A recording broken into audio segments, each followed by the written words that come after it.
Being that it's 9 o'clock, we'll call the meeting in order. We'll do the Pledge of Allegiance. I pledge allegiance to the flag of the United States of America, to the republic for which it stands, one nation, under God, indivisible, with liberty and justice for all.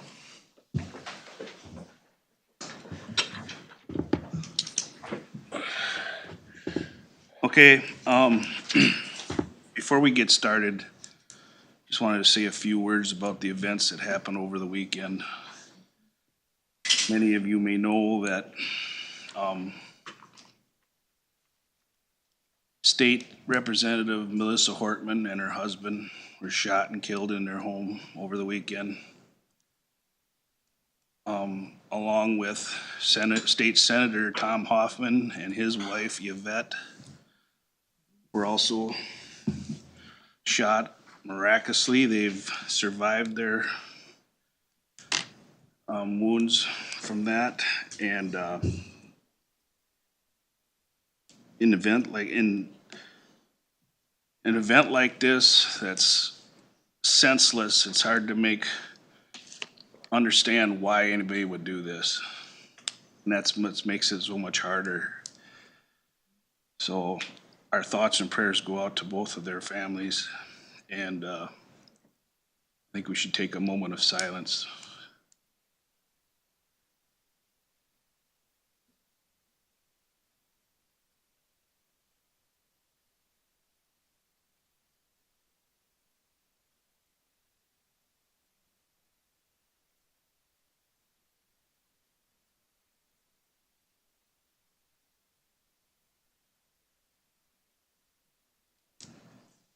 Okay. Now we'll move on with the approval of the agenda. Only corrections there I see here in the consent part is it's actually 0.8 FTE for number 1, and number 3, it's 0.2 FTE, correct? Yes, 0.8 and 0.2. Yep. Are there any other questions or additions or corrections? Not, is there a motion to approve? Move approval, the Second. minutes, or the consent agenda. And the whole agenda, sorry. Yeah, just the agenda. Yeah, Is there a second? So move. Any further discussion? If not, all those in favor signify by saying aye. Aye. Opposed, same sign. All right, approval of board meeting minutes from June 3rd. Is there any additions or corrections to those? If not, is there a motion to approve? Motion to approve. second. Any further discussion? Not, all those in favor signify by saying aye. Aye. Opposed, same sign. Work group session minutes from June 10th. Any additions or corrections to those?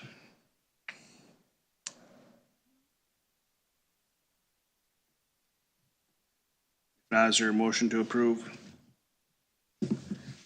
Move to approve. Second. Any further discussion? If not, all those in favor signify by saying aye. Aye. Opposed, same sign. Public comment. Now's the chance for anybody who would like to make a public comment. Seeing none, we'll move forward. Appointments, there is no appointments. Consent agenda, there's 6 items on the consent agenda.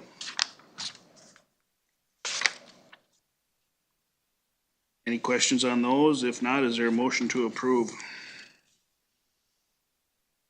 Move to approve. Second. Any further discussion? If not, all those in favor signify by saying aye. Aye. Opposed, same sign. Number 1, consider approving for the action items here. Consider approving a corrected Minnesota lawful gambling LG 214 premise permit application for nonprofit organization. Good View Winona Area Hockey Association located at Money Creek Haven Campground. Polly. Yes, good morning. Just a minor correction here. The State Gambling Board did reach out to the Goodview Winona Youth Hockey Association and stated that the application on the gambling license has to match exactly the organization name that was filed at the state. So in this case, the gentleman did complete the original application as Goodview-Winona Youth Hockey, but it has to read Winona, or Goodview Winona Area Hockey Association. So Okay. just some minor Correction. changes there, yeah. I'll make a motion to approve it. Second. Any further discussion? If not, all those in favor signify by saying aye. Aye. Opposed, same sign. Hey, thank you. Thank you, Polly. Number 2, consider accepting $200 donation to the sheriff's office from Valley View Community of Care. He wasn't gonna be here, but Yeah, I figured.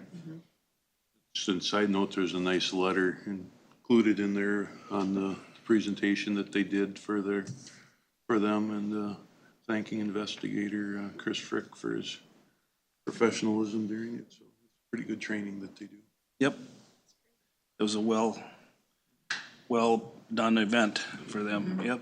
With that, it's nice to see the donations, so I would make a motion to accept that. Okay, is there a second to that? So move. Any further discussion? If not, all those in favor signify by saying aye. Aye. Aye, opposed, same sign. Okay. Number 3, consider approving the Regional Administrative Agency Cooperative Agreement Fraud Prevention Investigation Program. John.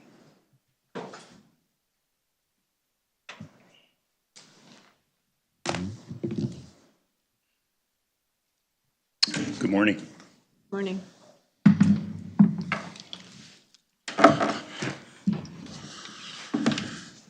This is another of our somewhat routine contracts that we bring forward.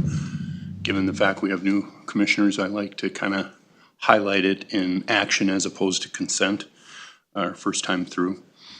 This is a 2-year contract we have in cooperation with Wabasha County to provide fraud prevention investigation for public assistance programs. It's a agreement that we've had for many years. It's worked really well. I think it's important also to note that there's a lot of, a lot of discussion, a lot of opinions about public assistance and the people who receive public assistance. In Houston County, and quite honestly, our partner counties, we take fraud seriously. And this contract and how we approach that is evidence of that.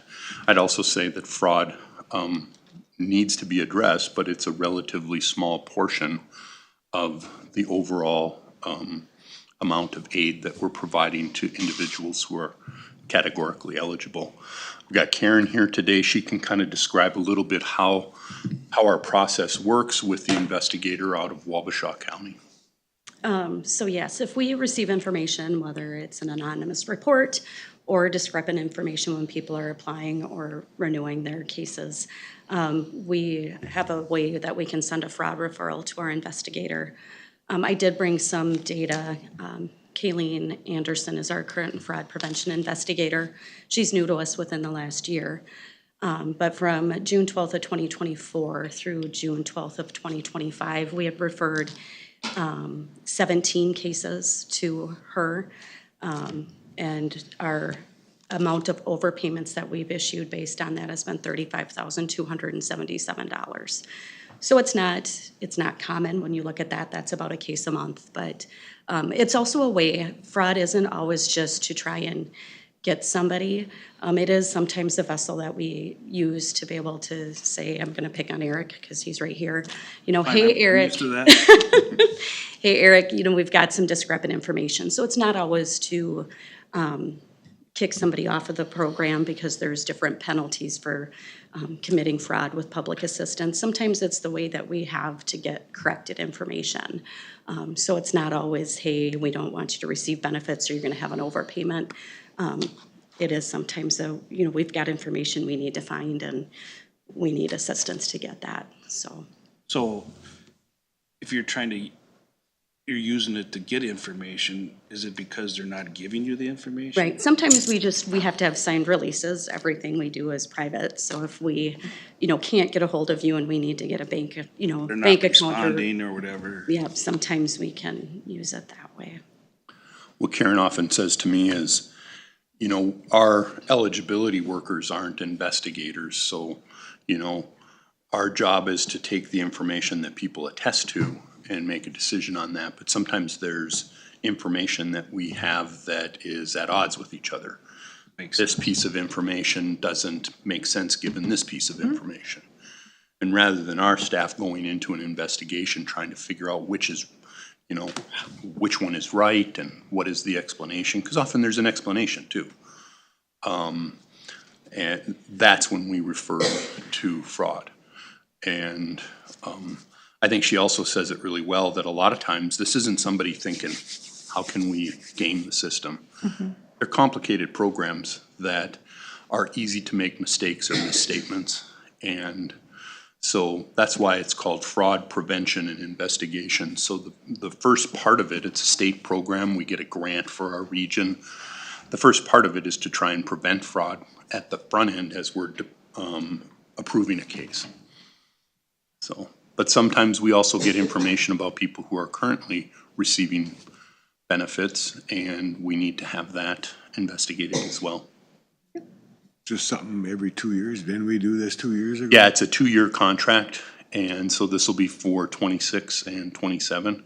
And it's a state fiscal year. That grant runs on the state year. So that's why we're needing to get that done mid-year here. Well, and you save $35,000 too, that helps. Your efforts to do your due diligence is much appreciated. I think, and you're talking about some errors, and errors do occur when there's, some payments involved or lack of payments for that matter. It could be on both sides. I'll make a motion to approve the regional administrator agent. Is there a second to that?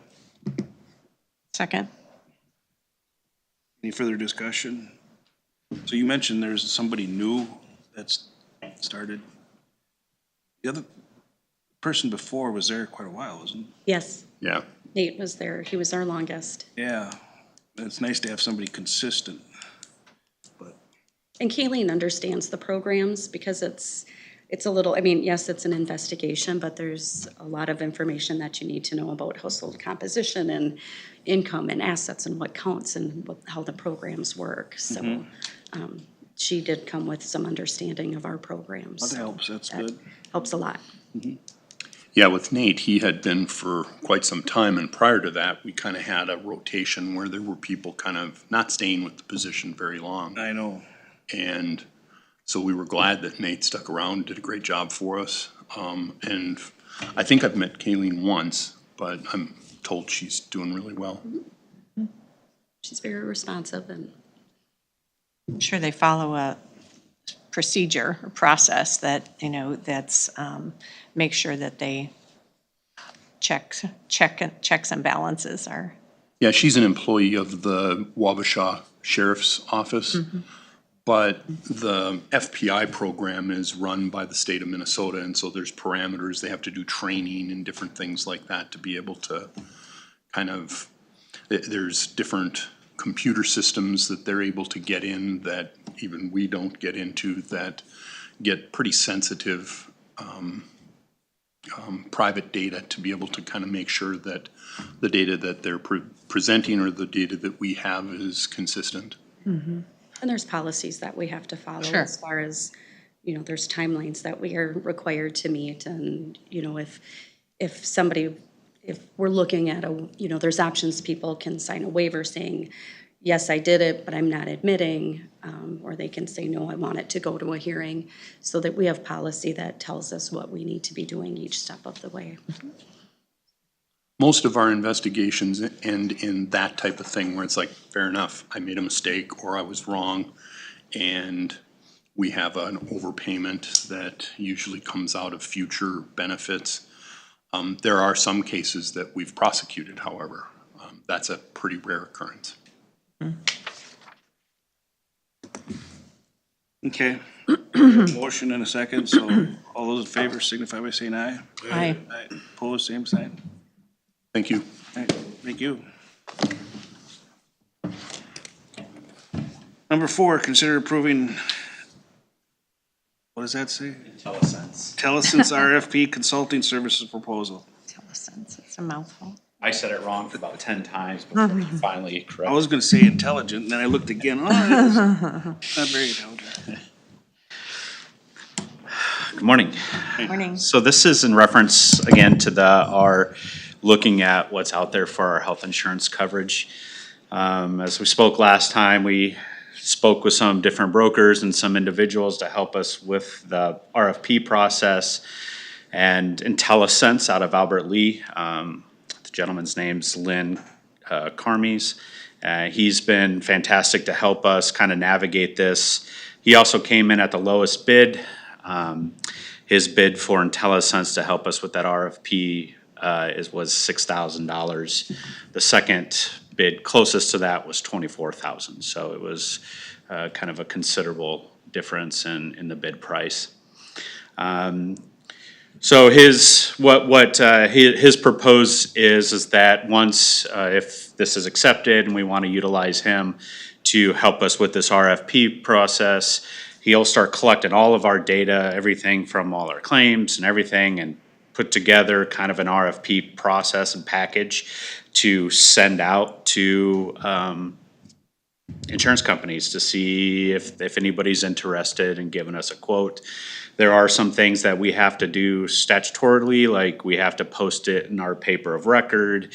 We have to post it for so long, and he'll take care of all of that. And then he'll also be the person to answer questions with the insurance companies that are having questions about Houston County.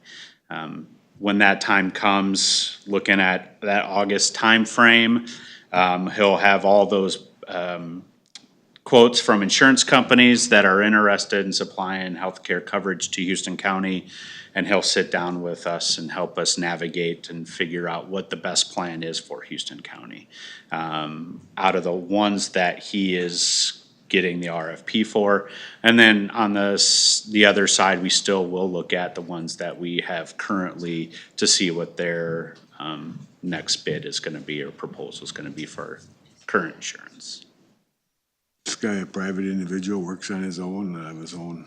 Yep, it's this IntelliSense out of Albert Lee. I don't know how many employees he has. He does a lot of work with kind of area counties.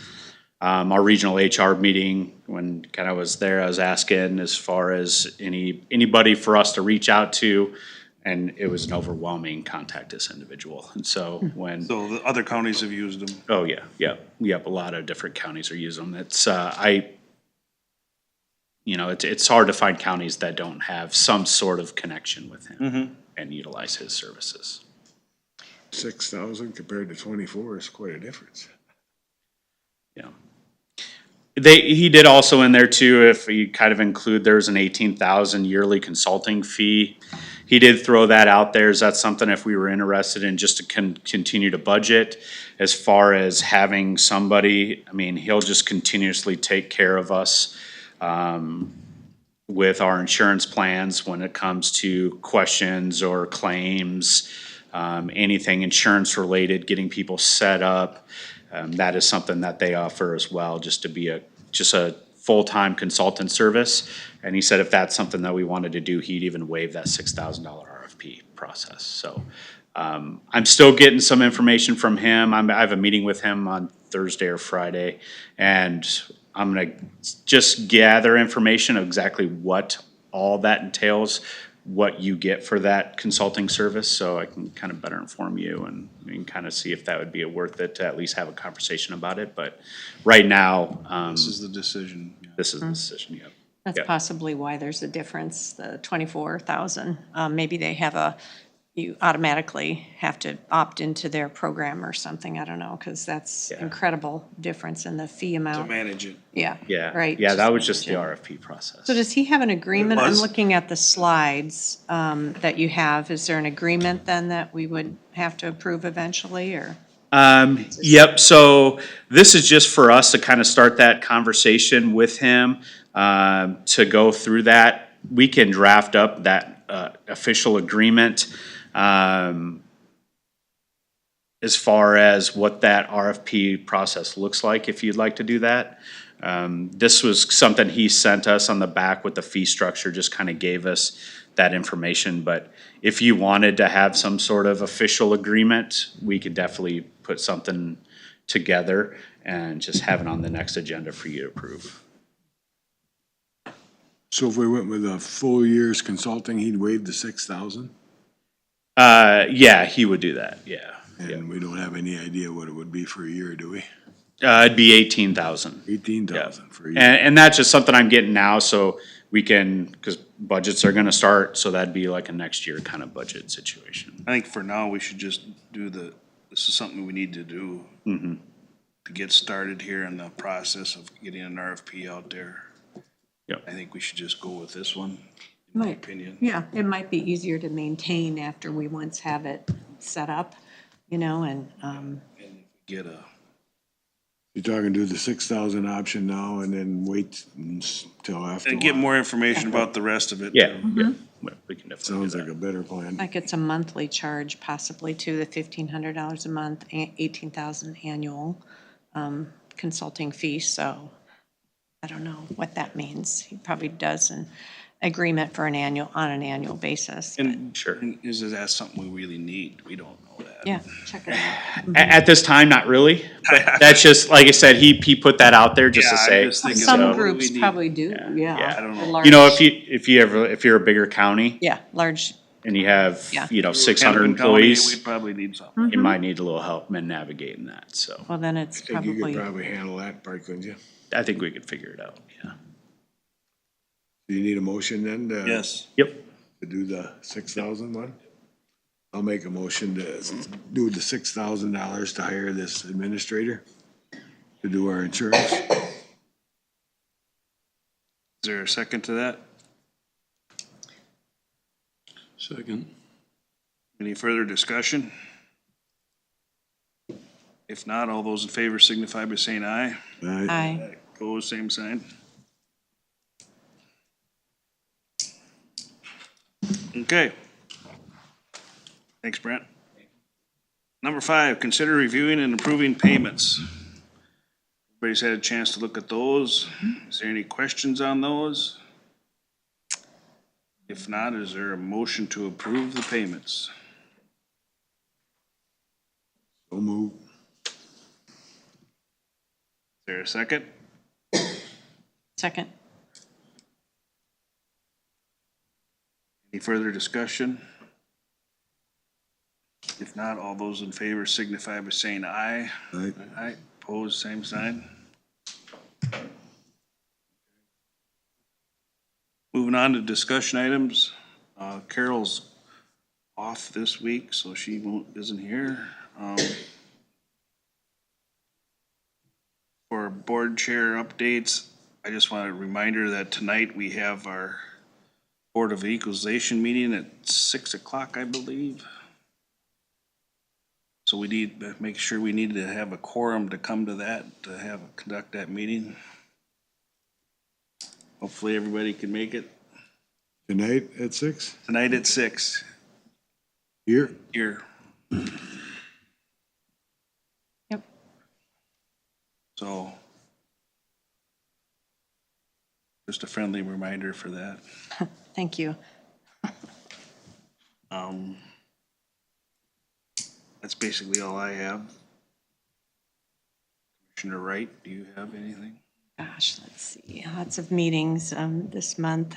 Workforce Development Group met last week, discussed their, I think it's $1.6 million cut to their programs. And so they're. State budget? Yes, from the state budget. So they're trying to work that out with their important programs in our area. Those are regionalized.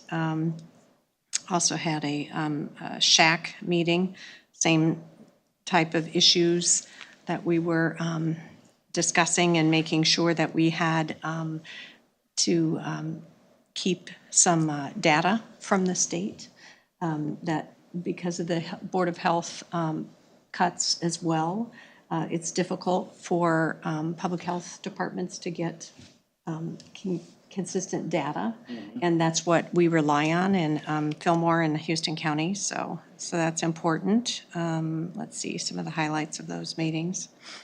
And let's see, also had so the AMC had a session on the solar and wind development. I sent you some slides from that. It was kind of a high-level overview, not a lot of detailed information on what, how counties are affected. Let's see, I think those are the only ones I need to report on this week. Okay. Commissioner Schultz? Last week I had the Southeast Minnesota Medical meeting, Rochester, and some good news there with the some of the programs that supply, like the Narcan, et cetera, are still gonna be up and running with the legislation that passed, so they were happy with that. So more to come there, and good news that way. And tomorrow I've got the solid waste annual meeting over the year end or the last fiscal year stuff. And got a presentation for that tomorrow as well. So. Very good. Good night. All right, yep. Commissioner Mary? I got no meetings outside of the Wildcat last Monday, and we talked about that. I've been getting an awful lot of phone calls on this, putting $25 on our four-wheelers and side-by-sides. People are dead against that. Oh, for the ordinance, proposed They are ordinance? dedicated, or? You don't want it. Okay. They pay enough taxes and they pay license and they gotta have their ag permits, and they figure if they have an ag permit, they can ride any road they want because the DNR is allowing them to. There's a lot of people upset about that, and then I got, the last 2 days, I've been getting a lot of emails and phone calls on the high-powered rifle situation. Oh, yeah. They would like to keep it in Houston County just for deer season, keep it shotgun. Opt out of the, Don't have, we can opt out of the high-powered if we want. I don't know how we go about that. Is that something we gotta do as ourselves as a county? we'd have to do a resolution to opt out of that.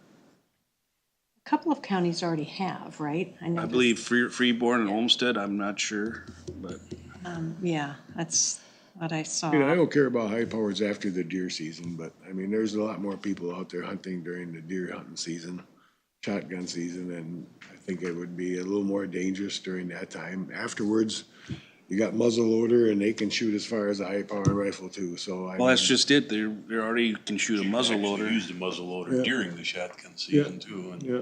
they're also, not to get into huge. So I mean, how do you wanna tip the scales? That's up to you guys, but I've heard concerns about the safety concerns as well, just because of where they are. well, I live. Some of our I live communities. a mile from any woods, and when I took my old house down, I pulled three slugs out of it, out of the side of my Out of the house, oh, So, I mean, these bullets do travel. yeah. I would have thought the state legislator would have took that into consideration in the DNR and done a study on it, Yeah, they kinda made it about the fast. safety part of it. Obviously, they must have felt that it was okay to do it and they passed it. So I don't know. I guess we'll have to, I don't know, yeah, sometimes things I think it depends on who's, So right now, it's Pushing it passed through. as high power rifles, right? the state legislature passed to allow high-powered, or not, rifles to be used at during deer hunting, yes. gives them the opportunity of choice. As a choice, right. And not all people will probably use them, but yeah. I know I've had people from both sides contact me about it and wondered what we were gonna do, and I said, we haven't decided anything, I'm trying to get more information and talk to the deer hunter guys and go from there and see if we can make a decision down the road. Well, it's kind of a disadvantage for the deer.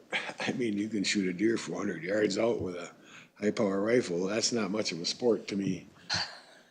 You know?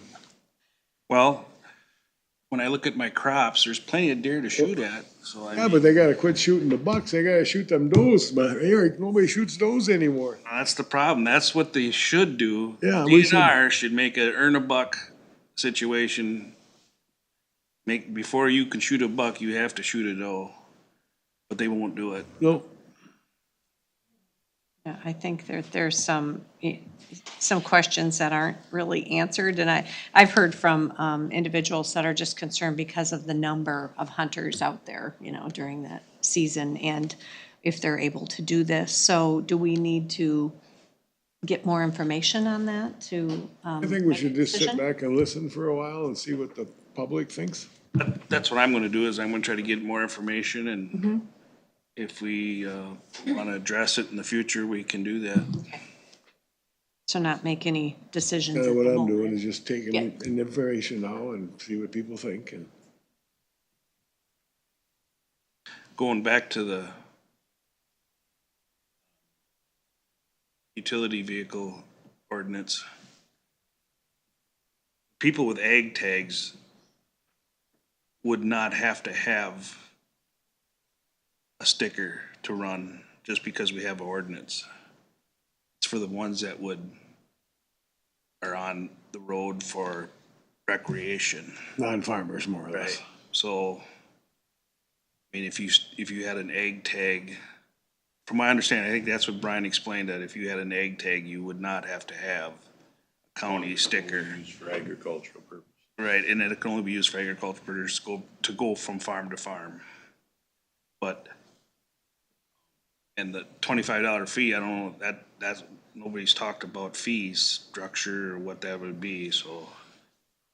Yeah, he had an idea. I guess at the public hearing, I'd like to see us utilize the board up there and look at both pros and cons. Maybe we can have someone write down pros and cons. Yep, that'd be a good idea, There's a lot of stuff that needs to be looked at. right, and the fact is, Article in the paper that said that me and you were in agreement with it or whatnot, or me and Kurt, I mean, and that's not quite factual. We were involved in the proposals that he provided that looked like the proposals were in order. But definitely was not whether or not we were in agreement of it. Yeah, I clarified that at the La Crescent City Council meeting, because they were understanding that it was kind of a done deal with the county, and I said, no, it is not. And no, the county does not have an ordinance, because that's actually what people of La Crescent residents are pushing it, because county says it's okay. And I said, well, yes and no. I encourage people to actually read the statutes. Right. read the statutes and read the DNR's rules on it. It's already allowed. Yeah, I mean, there's, That's where I'd like to see, once we have that pro and con discussion, more of, how would we go forward? Not just throwing it out there, because I think there's a lot of misinformation on how, like what we just talked about here, what tags are necessary and who needs a tag. Also, how, what the county is saying in the ordinance, what that means. Because if we throw things out with no interpretation of what that means, I think it's difficult for people to understand. So kind of an education piece of that, if we could. You need definitions to the language of it. Yep, exactly. cause you could be a guy living in Harmony and you come down here and ride in Eitzen in a ride and they both you have an ag tag, does that give you the right to come down here and ride, or do you gotta get that permit to come down here and ride? I mean, there's so many ifs and ons and don't know what and what. A lot of that's already addressed in the if you read the DNR. DNR handbook with the statutes and with the statute numbers printed right in there.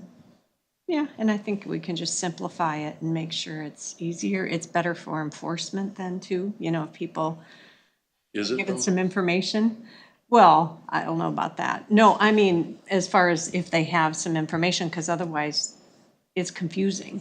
So, no, I think that's our pro and con list. That's the discussion we'll have to have afterwards. Yeah. That's all I got. Okay. There's something I'm forgetting, Allison?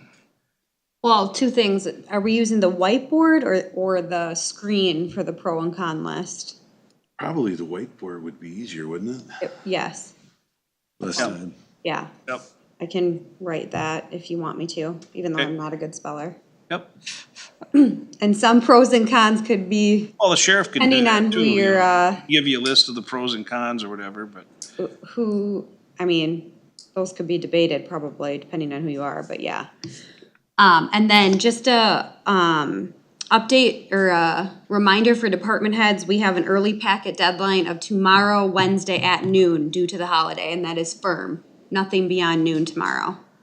So, yeah, because Thursday's a federal holiday, correct? yes. Okay. Anything else? Another record short meeting. Closing public comment. Seeing none, is there a motion to adjourn? So moved. Second. All those in favor signify by saying aye. I Opposed, same sign. Thank you.